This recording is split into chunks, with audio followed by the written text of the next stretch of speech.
Your employees. They might be a hard-working group, but we all know they aren't perfect.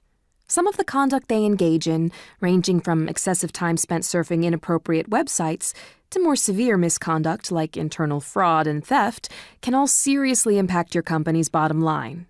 So what if there were a way to monitor this activity and single out the employees who are holding your company back?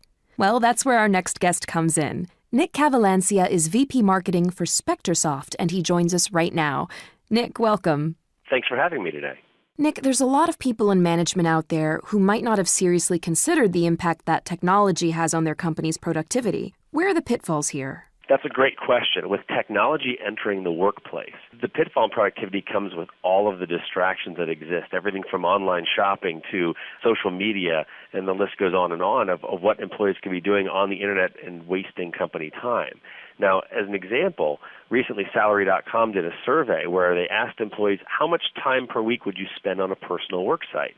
At first glance, the information says, well, let's say 39% of people would spend less than an hour. And I think most people would look at that, would dismiss that, and go, that's only an hour. It's not that big of a deal.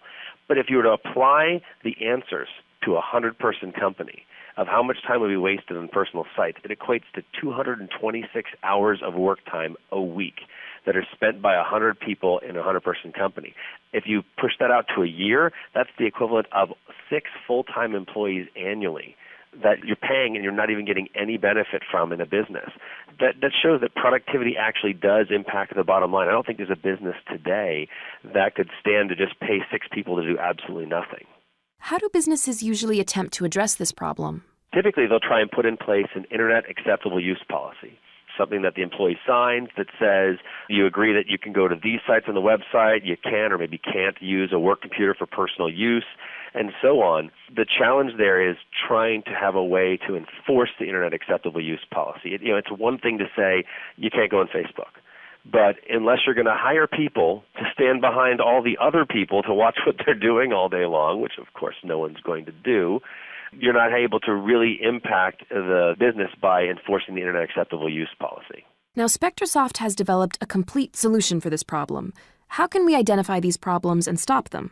SpectorSoft's solution takes a very unique approach. We call it user activity monitoring. What we're doing is we are recording and monitoring every employee action that occurs on a work computer. That means every keystroke, every application, every email, every web page, you name it, everything is recorded. What that allows a business to do is to review that information to see which employees are working, which ones are not, how much time is being wasted from a productivity standpoint. You mentioned in your introduction things like internal fraud and theft. Those things can be visibly seen and found out, and then appropriate actions can be taken. Back to those organizations trying to implement Internet acceptable use policies, this kind of a product actually provides some teeth to those policies. So by being able to tell when an employee is adhering to those policies or not, actually allows businesses to implement them and put them into effect. Nick, thanks for sharing your thoughts with us today. Thanks a lot. I had a lot of fun. Be sure to check out SpectorSoft on the web at watchyouremployees.com.